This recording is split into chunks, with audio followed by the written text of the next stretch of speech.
नमस्कार, आप देख रहे हैं डीजियाना न्यूज और हमारे इस खास शो क्रेजी क्रिकेट में आप सभी का बहुत बहुत स्वागत है। आज आईपीएल में मुकाबला होने वाला है केकेआर वर्सेस राजस्थान रॉयल्स। जी हाँ, ये मुकाबला खास इसलिए क्योंकि दोनों टीमें लगभग बराबरी की पोजीशन पे है। अंक तालिका पे हम गौर करें तो 5वें नंबर पर है राजस्थान रॉयल्स और 6ठे नंबर पर है कोलकाता नाइट राइडर। तो जाहिर सी बात है दोनों टीम के लिए ये मुकाबला बहुत ही खास रहने वाला है, क्योंकि जो जीतेगा ये मुकाबला उसे अंक तालिका में खासा फायदा होना है। मुकाबले को लेकर कई सारी चुनौतियां भी हैं, क्योंकि दोनों टीमें पिछला मुकाबला अपना हार चुकी हैं। इसलिए लय प्राप्त करने के लिए यहां अच्छा खासा द्वंद्व देखने को दोनों टीमों के बीच मिलेगा। क्या कुछ खास होगा, क्या दिलचस्प नजारा हमारे सामने आज इस मुकाबले के दौरान हो सकता है, वो हम हमारे एक्सपर्ट से जानते हैं। हमारे साथ मौजूद है हमारे खास एक्सपर्ट सुखदेव सिंह गुम्मन सर आपका बहुत बहुत स्वागत है। Thank you. और हमें ज्वाइन करेंगे हमारे एक और विशेष एक्सपर्ट संजय चौबे सर आपका भी बहुत बहुत स्वागत है। वैसे आज के इस मैच की हम बात करें उससे पहले जो हमारा सुपर संडे रहा, जिसने कल हमारी दोपहर से लेकर रात तक शानदार क्रिकेट के रोमांच से भर दी, उस पर चर्चा कर लेते हैं। क्योंकि कई फैंस कई मायूस भी हुए हैं, तो कई जो खेमा है वो खुशियों से लबरेज दिखाई दिया है। बात कर लेते हैं कल हुए पहले मुकाबले की। सर, इस मुकाबले के बारे में आप क्या कहेंगे, क्योंकि जिस अंदाज में सनराइजर्स हैदराबाद आगे बढ़ रही है और कल पंजाब के खिलाफ एक शानदार इस टीम ने जीत दर्ज की। चौथा मुकाबला रहा जब हैदराबाद ने सभी समीकरणों को पलटते हुए अपने आप को साबित किया। नहीं, बिल्कुल ठीक बात है। हमने कहा था कि जो जिस ब्रांड का क्रिकेट वो खेल रहे हैं वो ज्यादा कंफर्टेबल चेजिंग में है, कि उनकी टीम ऐसी है कि जो एक टारगेट बनाने के बाद में बहुत इजीली उसको प्लेस कर लेते हैं। जबकि कल केन विलियमसन भी जल्दी आउट हो गए, परंतु तारीफ करनी पड़ेगी पूरे बैटिंग टीम की कि उन्होंने और मैं तो ऐसा बोलूंगा कि एक बहुत बड़ा हाथ उसमें पंजाब का भी रहा, कि पंजाब एक कंसिस्टेंट इंटरवल के बाद में विकेट लूज करते चले गए और वो कभी भी ऐसे नहीं लगे कि वो रन बना लेंगे। हाँ, लास्ट में मुझे ऐसा जरूर लग रहा था कि 170 रन के आसपास का टारगेट हो जाएगा, क्योंकि यान लिविंगस्टोन जिस तरीके से बैटिंग कर रहे थे, इतने एफर्टलेसली वो मार रहे थे, 60 रन बनाए थे उन्होंने। अनफॉर्चुनेटली 19th ओवर की लास्ट बॉल पे वो कवर्स में बहुत ही ब्रिलियंट कैच था केन विलियमसन का, वो उन्होंने लिया और वो आउट हुए। और उसके बाद तो उमरान अकमल की जितनी भी तारीफ करूं उतनी कम है।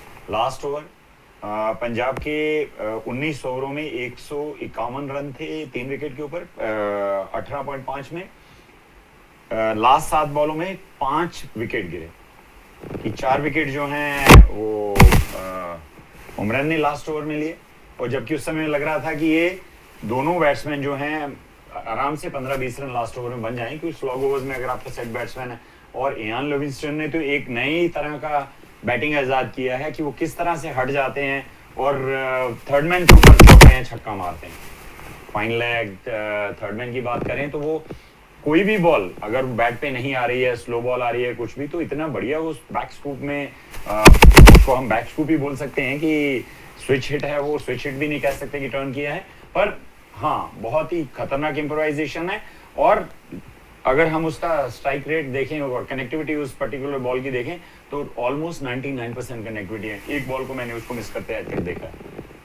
बहुत ही एफर्टलेस बैटिंग कर रहे हैं और पूरे टूर्नामेंट में एक अच्छी बैटिंग करके उन्होंने पंजाब टीम को आगे लेकर गए हैं। परंतु सनराइजर्स हैदराबाद नो डाउट कल उन्होंने हर एस्पेक्ट में पंजाब को जो है वो पीछे छोड़ा और इजीली 4th मैच भी अपना कंटिन्यूसली जीत लिया और 4th प्लेस के ऊपर उन टीम जो है बढ़कर आ गई। और मैं इसके साथ साथ उमरान अकमल के साथ साथ भुवनेश्वर की भी तारीफ करना चाहूंगा कि 3 विकेट भुवनेश्वर ने, 7 विकेट अगर आपके 2 बॉलर के बीच में हो जाते हैं तो डेफिनेटली ये मान के चलिए कि जब आप 2020 में विकेट्स गिराते हैं तो उसी से हमने बार बार बोला कि रन जो है स्लो हो जाते हैं, और रन मेकिंग जब स्लो होता है तो फिर टारगेट आपको वही 150, 160, 170 जो इनवेरिएबली 2020 में एक ऑर्डिनरी सा स्कोर गिना जाता है आजकल, उसको इजीली आप बैटिंग सेकेंडली उसको अचीव कर सकते हैं। संजय सर, सनराइजर्स हैदराबाद ने कई हमारे भी जो यहाँ पर चर्चा की थी उसके समीकरण बिगाड़ दिए, क्योंकि जो पहले 2 मुकाबले इस टीम ने खेले थे उसके बाद में पूरी तरीके से इस टीम को नजरअंदाज कर दिया गया था। माना गया था कि कोई स्टार इस टीम में मौजूद नहीं है, लेकिन ये केन विलियमसन की कप्तानी होगी जिसने स्टार इजाद कर दिए और उसका जीता जाता उदाहरण है उमरान। क्या कहेंगे? अभिषेक, उमरान मलिक में तो जो बॉलिंग डाल रहे हैं और मैं देख रहा हूँ कि मैच दर मैच वो अच्छे होते जा रहे हैं, परिपक्व जिसको बोलते हैं ना, उनको समझ में आ रहा है कि आपने देखा होगा पहले इससे 2 मैच पहले शायद उन्होंने 4 ओवर में 51 या 52 रन दिए थे, और उनको विकेट नहीं मिली थी, 1 विकेट मिली थी। और इसके बाद धीरे धीरे जो उनके पीछे जो बॉलिंग कोच हैं उन्होंने मेहनत की और उन्होंने बताया कि आपको किस तरह से 2020 के अंदर कहाँ लेंथ और लाइन से बॉल डालनी है। उसका नतीजा आप देखिए, कल उन्होंने 4 विकेट लिए। मैं आपको बताऊं कि एक यूट्यूब पे चैनल है पाकिस्तान का जिसमें डॉक्टर नुमान मलिक, बहुत बड़े इंसाइक्लोपीडिया है वो क्रिकेट के, मतलब वाकई में उस आदमी का नॉलेज गजब का है। मतलब जब से क्रिकेट चालू हुई आज तक का, उनसे आप किसी भी बात पे चर्चा करो तो करते हैं। और उसमें पाकिस्तान के बड़े दिग्गज राशिद लतीफ़ विकेट कीपर और शोएब अख्तर उनके चैनल पे आते हैं हमेशा। किसी भी मैच के बारे में, IPL हो या टेस्ट मैच हो, कोई सी भी कंट्री का हो, उसके बारे में वो उसमें डिस्कस होता है। तो हमेशा जब भी शोएब अख्तर आते थे तो शोएब अख्तर को जब वो इंट्रोड्यूस कराते थे तो वो कहते थे fastest of the universe mister Shoaib Akhtar. और मुझे लगता है कि हमारे उमरान मलिक हैं। जो मैं बोलना चाह रहा था उसके पीछे यही कारण था कि जो उमरान मलिक हैं उन्होंने शोएब से भी तेज फेंकती है। आज 153 के आसपास उन्होंने बॉल फेंकी, शायद शोएब अख्तर ने 151 152 फेंकी है। तो जो फास्टेस्ट अगर वो यूनिवर्स के फास्टेस्ट है तो मेरे ख्याल में उमरान मलिक है। और सबसे अच्छी बात है कि हिंदुस्तान के हैं। और कल जिस हिसाब से मैं जो हमारे यहाँ के बड़े बड़े दिग्गज कमेंटेटर हैं वो भी बोल रहे थे कि ये जरूर वर्ल्ड कप की टीम में पिक होंगे और ये इंडिया के लिए बहुत अच्छा करेंगे और लेना भी चाहिए। इस हिसाब से उन्होंने बॉलिंग की कल, मतलब केवल कल उमरान मलिक और जैसा सर ने बोला कि भुवनेश्वर, पर उसमें सबसे ज़्यादा इफेक्ट अगर किसी का आया है तो उमरान मलिक का जो लास्ट ओवर उन्होंने डाला, उन्होंने रन ही नहीं दिए। मैडन ओवर डाला है उन्होंने 20वां ओवर, 20वां ओवर T20 के अंदर मैडन डालना ये एक उपलब्धि है। और उसमें 4 विकेट, उस मैडन के साथ में 4 विकेट। मतलब वो जो 151 थे वो 151 ही रह गए, इसके बाद कुछ भी नहीं बचा था। और बाद में उन्होंने इजीली चेस कर लिया। वो 150 151 160 रन आप देखना इस T20 क्रिकेट में जिस तरह के विकेट हैं इजीली चेस होंगे। तो केन विलियमसन के साथ साथ में उमरान मलिक, वाकई में केन विलियमसन को तो पूरी आप जिसको हम बोलते हैं कि उनके पास जो टीम थी या उनको जो फ्रेंचाइजी ने टीम दी है, अब उन्होंने धीरे धीरे जो अपना टीम को बनाना शुरू किया है। और आप देखिए कि 2-3 मैच वो कंटिन्यू जीतते आए हैं। तो उमरान मलिक बिल्कुल हमारे जिसको बोलते हैं, मैं पहले ही बोल रहा हूँ कि IPL से कुछ फ़ायदा हो नहीं हो, पर जो यंगस्टर हैं वो धीरे धीरे देश के उभर के आते हैं और फिर मालूम पड़ता है कि अच्छा ये भी ऐसा और ये भी ऐसा है। अब आप देखिए medium pace, fast bowler, medium pace नहीं, हम पहले मीडियम पेस चलते थे हिंदुस्तान में, अब फास्ट बॉलर के ऊपर फाइट होगी कि आप किसको, सामी हैं, बुमराह हैं, उमरान मलिक हैं, तो आप किस को कैसे पिक करेंगे और 11 में कौन खेलेगा हिंदुस्तान की टीम के लिए। अब जो 15 पिक करना वो बहुत बड़ी फाइट होने वाली है। और ये इसका श्रेय IPL को जाए। कुलदीप मलिक हैं, कुलदीप सेन है, 148 की स्पीड से उन्होंने बॉल डाला। तो ये बहुत ही घातक चीजें होने वाली हैं। और देखिए आप सर के उसके साथ में जो 140-45 फेंकते हैं वो स्लो नहीं है, उसमें वो हार्दिक पांड्या भी हैं, तो वो भी 140-42 फेंक रहे हैं।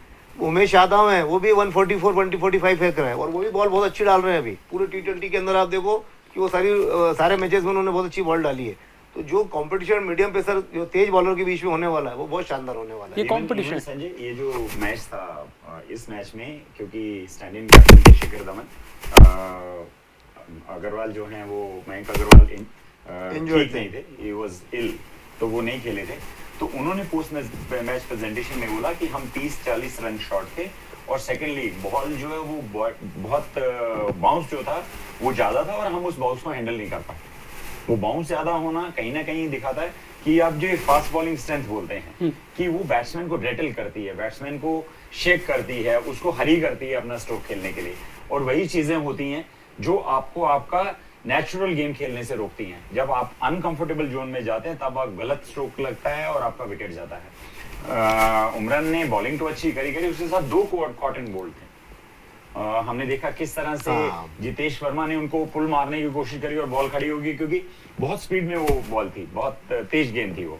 और सेकंड कैच उन्होंने एक और पकड़ा, 2 कैच लेना, और अच्छे फील्डर भी हैं उसके साथ साथ। ऑल्दो हमने अभी तक उनकी बैटिंग हमें देखने का मौका ज़्यादा नहीं मिला है, परंतु अगर हम उनकी फील्डिंग और बॉलिंग की बात करें, और जबकि अगर हम पास में देखेंगे तो जितने भी फास्ट बॉलर्स होते थे वो कभी भी अच्छे फील्डर नहीं होते, वो कभी भी टाइम अच्छा थ्रो नहीं कर पाते। कपिल देव को छोड़ के कपिल देव एक ऐसे थे कि अच्छे फील्डर थे और वो प्रॉपर थ्रो करते थे। अगर आप कोटनी वॉल्श को देख लीजिए, उसका हाथ हमारे भारत में जवाहरलाल श्रीनाथ, हाँ, वेंकटेश प्रसाद, वेंकटेश, जहीर सारे के खान, सारे ये लोग अंडर आर्म ही थ्रो करते थे आपको। उसका थोड़ा सा पीछे चले जाओगे मंडल वगैरह, तो वो तो पाँव से बॉल रोकते थे।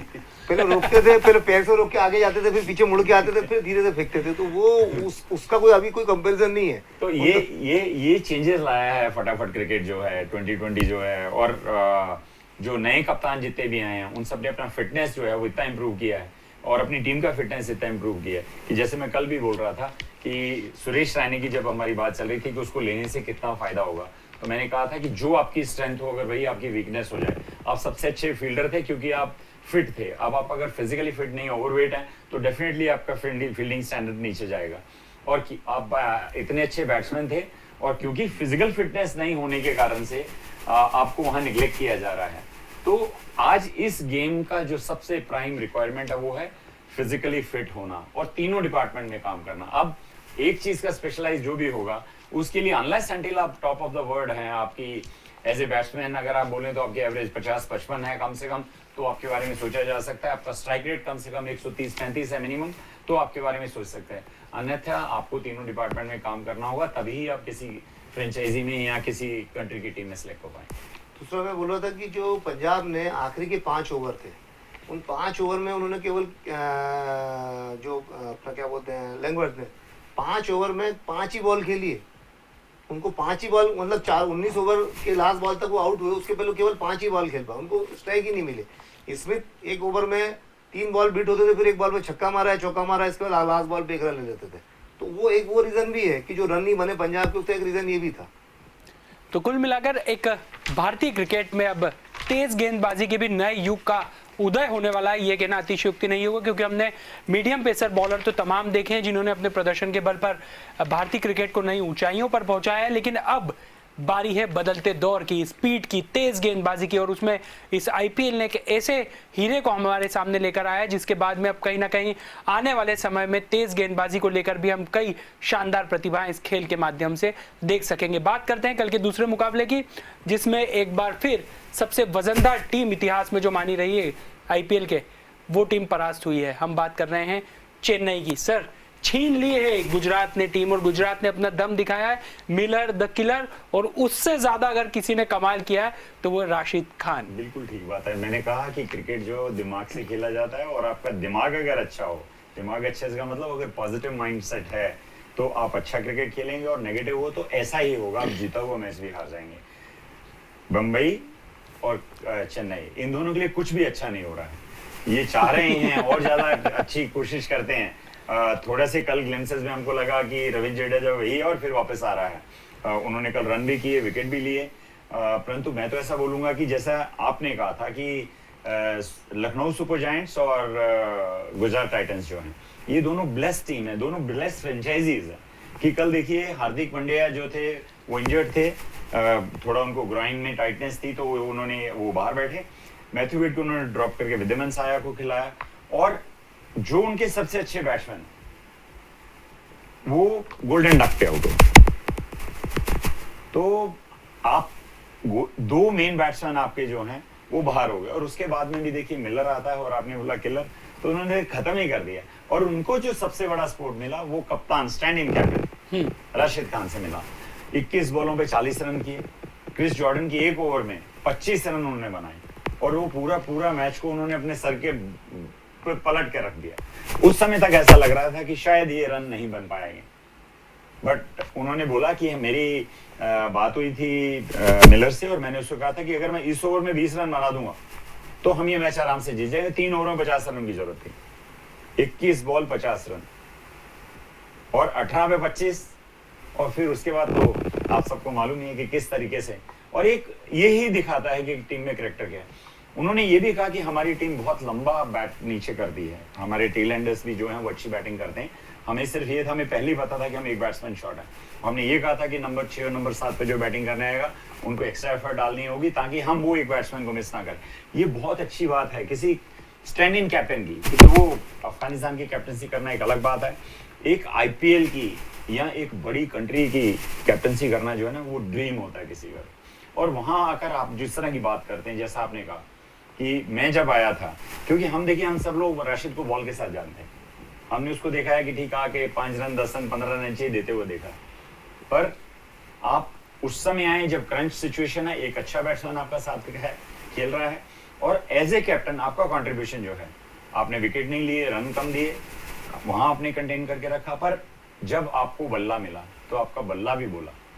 21 बॉलों पे आपने 40 रन किए और उस समय लगभग मैच जिताकर जब वो आउट हुए उस समय गए कि मैच जीत गए हैं। इस तरह के और ऐसे खिलाड़ी जब जब जिस टीम में होंगे, वो टीम इस तरह का पलटवार बार बार करती रहेगी, जहां दिखेगा कि you are done and dusted, खत्म हो चुके हैं, आप नहीं जीत पाएंगे, वो वहां से भी अपनी टीम को हारी हुई पोजीशन से जीती हुई पोजीशन में ले आता है। संजय सर, राशिद खान की बात हम इसलिए करेंगे क्योंकि अब से कुछ समय पहले ही मैं एक निजी अखबार को उनके द्वारा दिया गया इंटरव्यू को पढ़ रहा था। तब उन्होंने एक इच्छा जताई थी कि मैं एक ऑलराउंडर हूँ, मुझे गेंदबाज माना जाता है, लेकिन मेरी इच्छा है कि मैं बल्लेबाजी भी बेहतर तरीके से इस पूरे टूर्नामेंट में करके बताऊं। और ये एक खिलाड़ी की विशेषता है कि कल मौका मिला, कप्तान भी थे और अवसर मिला तो पूरी तरीके से बदल कर रख दिया मैच को और बता दिया कि आखिर ये खिलाड़ी क्यों किसी भी संस्करण में क्रिकेट के इतना इंपॉर्टेंस रखता है। नहीं, बिल्कुल आपसे ये बात बोल रहे हैं। और ऐसा नहीं कि उन्होंने पहली बार किया है, उन्होंने बिग बैश लीग में भी काफी बार किया, कई बार कर चुके हैं, वो मैं आपको ही बोलने वाला था। और पर उनकी जो बैटिंग का तरीका है वो बहुत अलग है। मतलब उनकी बैटिंग का स्टाइल किसी से नहीं मिलता है। वो मतलब वो जैसे हॉकी में पेनल्टी कॉर्नर लेते हैं ना, वो उस टाइप के स्विच हिट मार रहे हैं, वो अजीब सा मार रहे हैं। मतलब वो क्रिकेट के किसी किताब में उस कौन सा हिट है उसका मालूम नहीं है। उन्होंने कल जो दोनों तीनों छक्के मारे वो बहुत ही अजीब मारे उन्होंने। एक पॉइंट के ऊपर मारा, एक मिड विकेट के ऊपर मारा। मतलब वो बिल्कुल जरा सा एक रिस्ट घुमाते हैं, उनकी रिस्ट बहुत मजबूत है, वो घुमाते हैं, मिडिल करते हैं और बाहर जाती है बॉल। तो वो उन्होंने जो कल बैटिंग करी वो तो बहुत लाजवाब थी। पर जैसा हम पहले बोलते आ रहे हैं, उनकी बैटिंग जितनी लाजवाब थी, चेन्नई की बॉलिंग उतनी ही खत्म जिसको बोलते हैं वो थी। क्योंकि देखिए डेथ ओवर में अगर आपके पास अच्छा बॉलर नहीं होगा तो आपको मुश्किल जाएगी। कितना भी स्कोर बना लीजिए, कुछ भी कर लो आप, क्योंकि लास्ट ओवर में आपको ये समझ में नहीं आता कि हम बॉल किसको दें। तो चौधरी बचे थे या तो इन दोनों में से एक ही को दिया जा सकता था। नहीं, स्पिनर का भी एक ओवर बचा हुआ था, रविंद्र जडेजा का।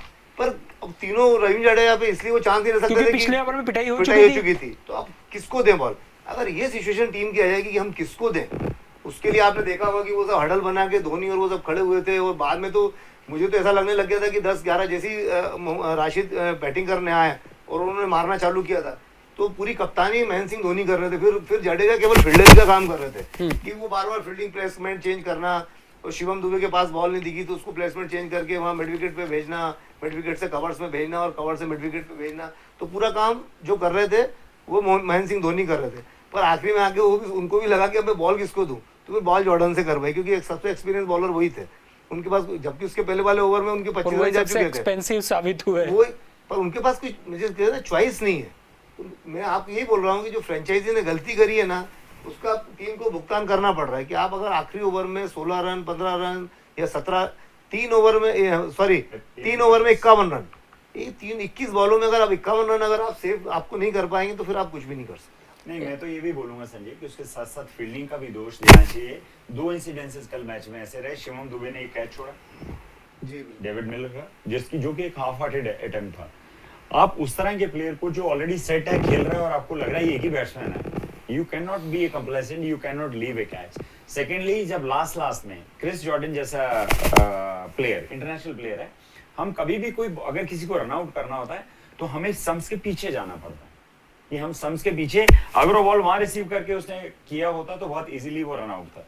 आप आगे हैं, आगे से बॉल पकड़ रहे हैं, फिर पीछे जा रहे हैं, हाथ ले जाके जितना टाइम वेस्ट होता है, तो क्योंकि बैट्समैन स्पीड में है उतना टाइम वो ट्रेवल करके अपने आप को सेव कर लेता है, वो भी एक विकेट हो सकती है। तो ऐसे 2-3 अगर गलतियां आप एक मैच में करेंगे तो ये क्रिकेट बहुत रुथलेस है। आपने जहां चांस दिया वहां आदमी आपको निपटा दे। पर सर तो भी मैं बता रहा हूँ, जैसे वो कैच दिखा नहीं, जो शिवम दुबे को कैच दिखा नहीं, या वो रनआउट भी, वो तो क्या रनआउट तक तो कहानी बहुत खत्म हो चुकी थी। बट इसके बावजूद भी अगर आप 21 बॉल में 51 रन या 50 रन अगर आप सेव नहीं कर सकते तो फिर आपकी बॉलिंग तो कमी है ही है। मतलब अगर आप इस मोड़ पे आ जाएं कि आप किसको दें बॉल, जब किसको दे वाली बॉल आ जाती है ना, तो बात आ जाती है ना, तो फिर बहुत मुश्किल है। आज वैसे संजय सर को देखिए इतना जरूर समझ में आ रहा है कि आलोचकों का जो अध्ययन होता है किसी अपने खास टारगेट पर, वो कितनी तेजी से बखूबी हमारे सामने आता है, वो आज संजय सर के माध्यम से आ रहा है। क्योंकि चेन्नई के खिलाफ जो है वो रणनीति लगातार बिल्कुल शाश्वत रूप से सही साबित हो रही है। सर, जो आपने शुरुआत में कहा था कि ये टीम आगे नहीं जा पाई, देखिए ना, मैं आपको फिर एक ही चीज बैटिंग कल गायकवाड़ ने रन बनाया,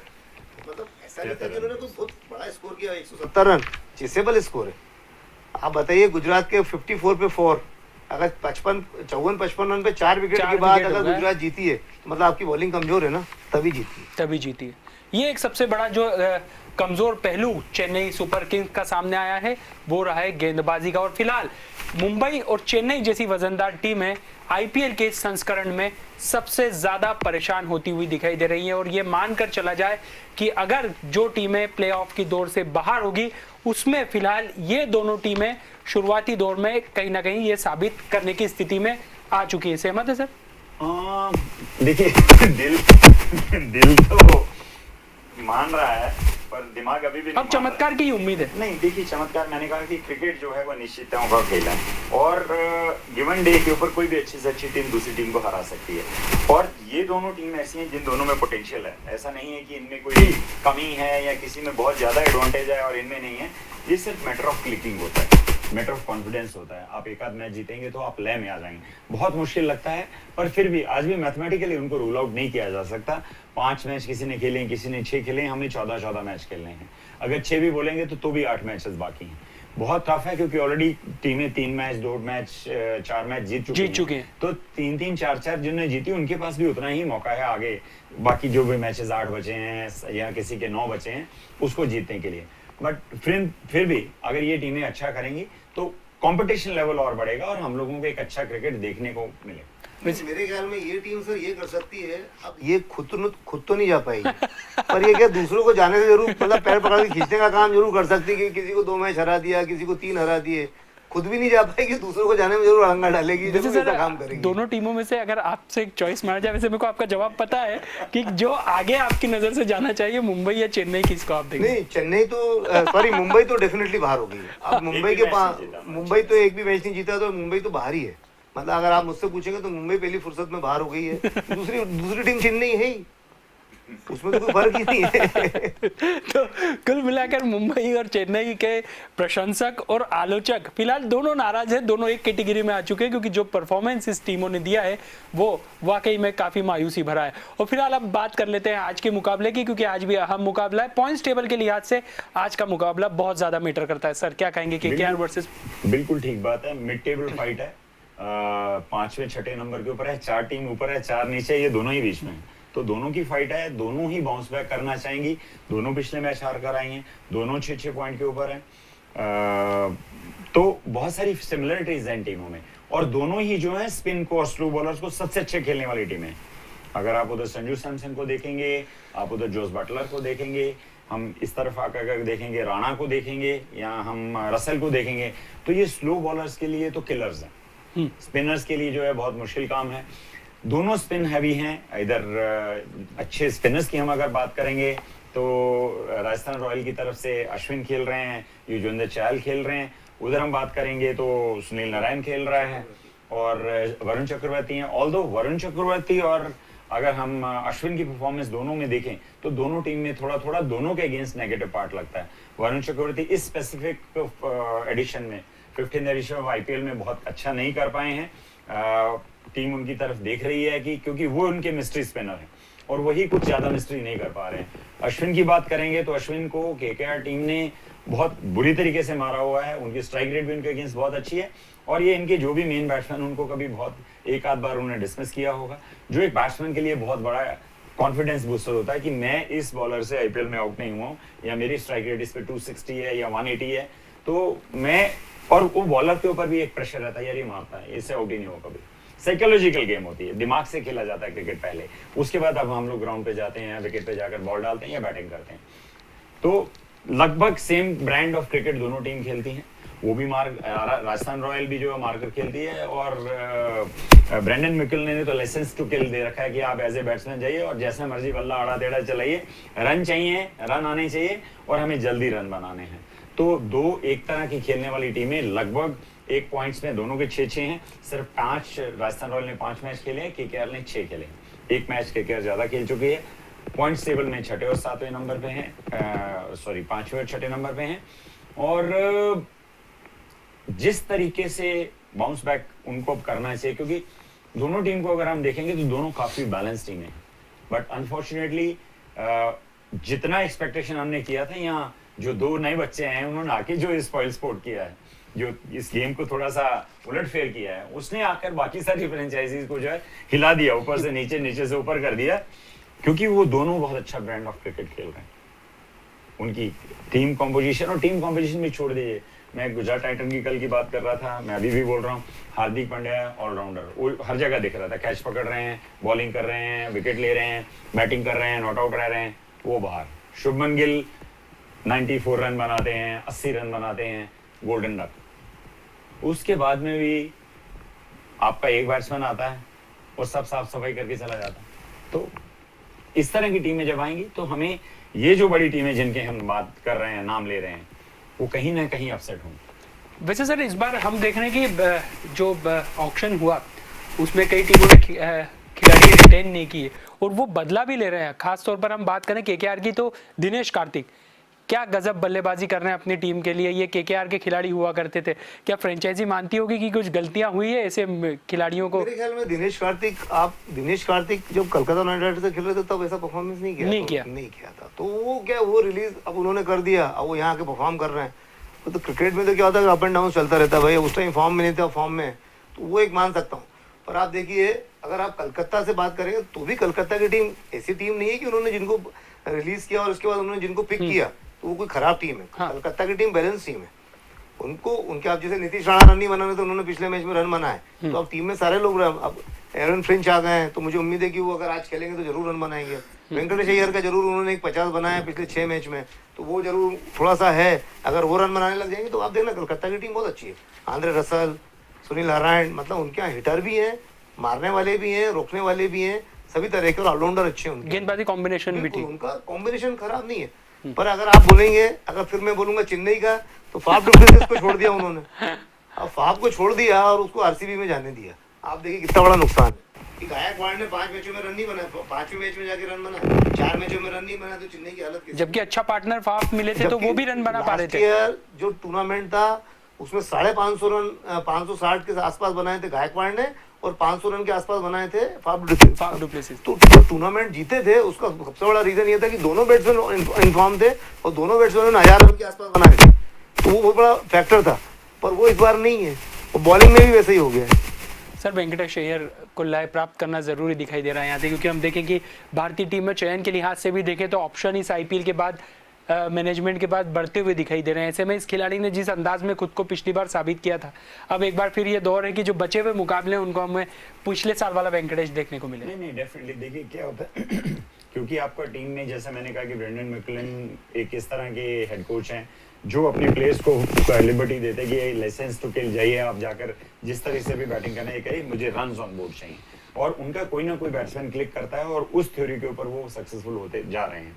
परंतु फिर भी जैसा हमने बार बार कहा कि आपको एज ए प्लेयर, अगर आप बैट्समैन है तो आपका रन जो है पर मैच में जितने भी है, ऑन एन एवरेज एक अच्छे बैट्समैन से हम एक्सपेक्ट करते हैं कि कम से कम 30 रन वो 20-20 फॉर्मेट में बनाए, तो वो एक ठीक बैट्समैन है। उसको लगभग 50 कंसीडर किया जाता है डे क्रिकेट में या वनडे क्रिकेट में। और अगर बॉलर है तो उसकी इकोनॉमी रेट अच्छी है और कम से कम 1 या 2 विकेट ले, उसको भी एज ए फाइफर गिना जाता है 50 ओवर गेम में या टेस्ट मैच में। तो ये परफॉर्मेंसेस आपकी अपनी होनी चाहिए। You have to be little bit selfish while being a cricketer. अगर आप सेल्फिश नहीं होंगे तो ये रिकॉर्ड नहीं होगा, ये रिकॉर्ड नहीं होगा तो आपका सिलेक्शन नहीं होगा, आपका सिलेक्शन नहीं होगा तो आप ऐसे बाहर बैठ रहे हैं, फिर कुछ भी नहीं कर पाएंगे। टीम को तो जिताना ही जिताना, उसके साथ साथ अपने पर्सनल क्रेडेंशियल्स जो है वो आपको इंप्रूव करना जरूरी है। गेंदबाज हैं तो विकेट लेना जरूरी है क्योंकि काउंट करेगा कि आपने कितने विकेट लिए।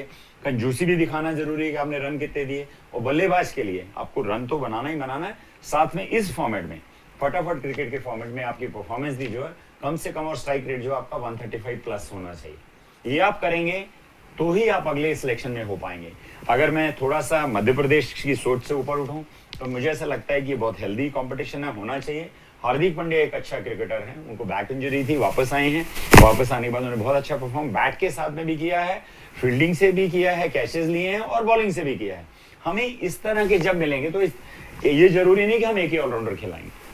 अगर वेंकी अच्छा करते हैं तो वो एक सेकंड ऑलराउंडर की तरह भी आप उनको पिक कर सकते हैं, क्योंकि एक बॉलर जो बॉलिंग कर सकता हो और साथ में बैटिंग कर सकता हो, एक एडेड एडवांटेज लेकर आता है किसी टीम के लिए कि आपको, हम लोग स्पेशलाइजेशन करते हैं कि ये सिर्फ बॉलर है, ये थोड़े बहुत रन बना सकता है, ये सिर्फ बैट्समैन है, ये 2 ओवर कर सकता है, ये 1 ओवर रोल कर सकता है।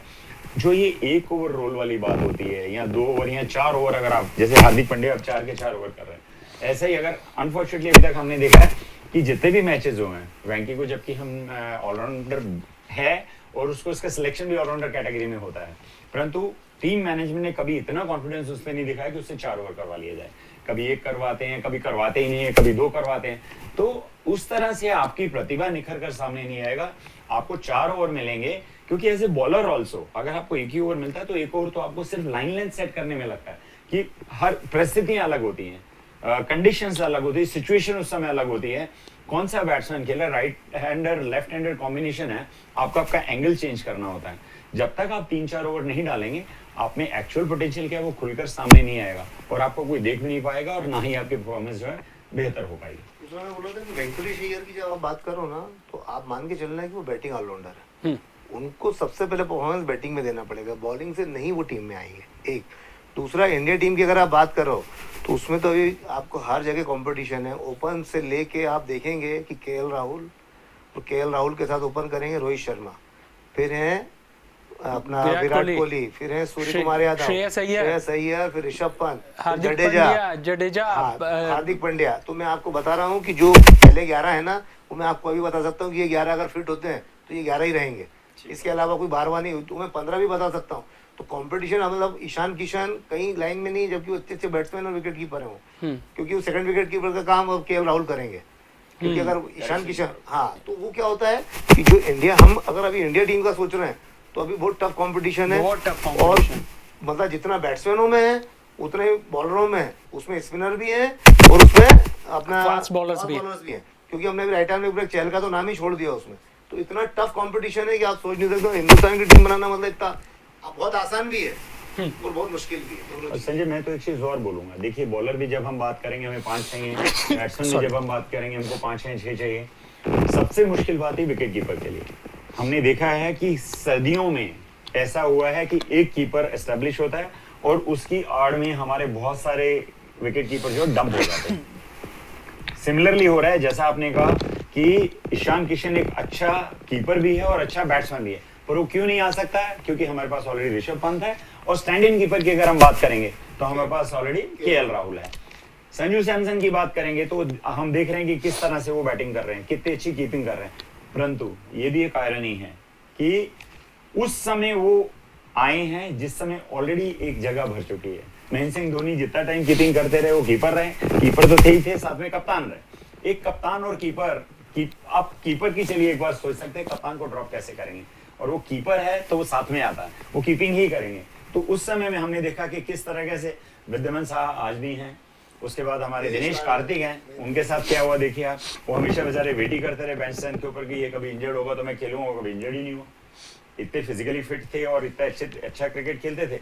तो ये एक आयरनी है कि कुछ स्पॉट जो हैं, कुछ पोजीशन जो टीम में है वो बिल्कुल स्पेसिफिक है, और उस पोजीशन में जो लोग बाकी उसी डिसिप्लिन से आएंगे उनको तो बेचारों को बाहर ही बैठना होगा। और इसी बीच टॉस हो गया है, और टॉस के बाद केकेआर के कप्तान श्रेयस अय्यर ने टॉस जीता और पहले गेंदबाजी का फैसला लिया। सर, वही परंपरा एक बार फिर निभाई गई है, कंडीशन का फायदा। ऑलवेज देखिए, ये तो टॉस जीतना एक बून है, एक आशीर्वाद है आपको जो मिला है कि आपने पहला काम सही किया सेकंड मैच में। हाँ, और इवनिंग मैच में, क्योंकि देखिए डे गेम जितने भी होती हैं दिन में होती हैं, दिन में ओस का कोई मतलब नहीं है, और ओस नहीं होने से आप लगभग सेम प्ले तरह की आपको प्लेइंग कंडीशन मिलती है, कुछ फर्क नहीं पड़ता। पर जब ओस होती है तो ओस में हर एक चीज जो है वो आपके फेवर में जाती है। मैं तो इजीली मानता हूं कि 15% 20% एडवांटेज टॉस विनर को होता है, और हर एक जो भी टॉस जीता है वो टॉस जीतने के बाद में अपने बॉलर को सूखी बॉल से ही गेंद करवाना चाहता है कि हम बॉलिंग करेंगे, और बाद में जो है हर तरह की तमाम मुश्किलात जो हैं वो जो है फील्डिंग टीम के साथ होती हैं सेकंड फील्डिंग में, कि गीली बॉल भी है और ड्यू आने के कारण से विकेट थोड़ा तेज भी हो जाता है, बॉल बैट पे आने लगती है, फील्डर्स को कैच पकड़ना फील्डिंग करना मुश्किल होता है। तो हर एक चीज आपको हेल्प करती है, परंतु इसका ये मतलब नहीं है कि आपने टॉस जीत लिया और आपने मैच जीत लिया। आपको वहां जाकर तो अपना 100% देना ही होगा, क्योंकि आप ऐसी टीमों के अगेंस्ट खेल रहे हैं अभी जो बिल्कुल इस तरह की है कि आपने छोटी सी भी अगर नेग्लिजेंसी हुई तो आप मान के चलिए आपकी टीम बाहर हो जाएगी। इन दोनों टीमों में एक और सिमिलरिटी है, दोनों की डेथ बॉलिंग जो है बहुत ही पुअर है। 12.5-13 रन की इकोनॉमी ये लोग डेथ ओवर में दोनों ही टीम कर रही हैं कि 12.5-13 तो आप दे ही रहे हैं, और मान लीजिए उसमें थोड़ी सी चूक और हो गई।